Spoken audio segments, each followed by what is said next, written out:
Ito naman mga kabrigada ang mga naitalang validated election-related incidents ngayong taon kumpara noong 2023. Mas mababa daw ng 56.19% ayon huyan sa PNP. Brigada Kath Austria, ibrigada mo! Brigada! Live report!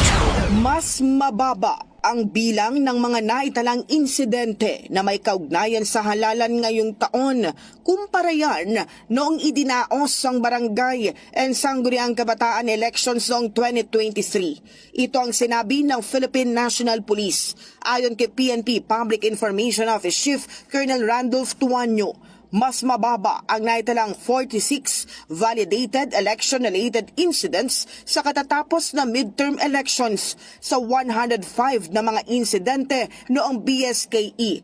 Katumbas ito ng pagbaba na 56.19%.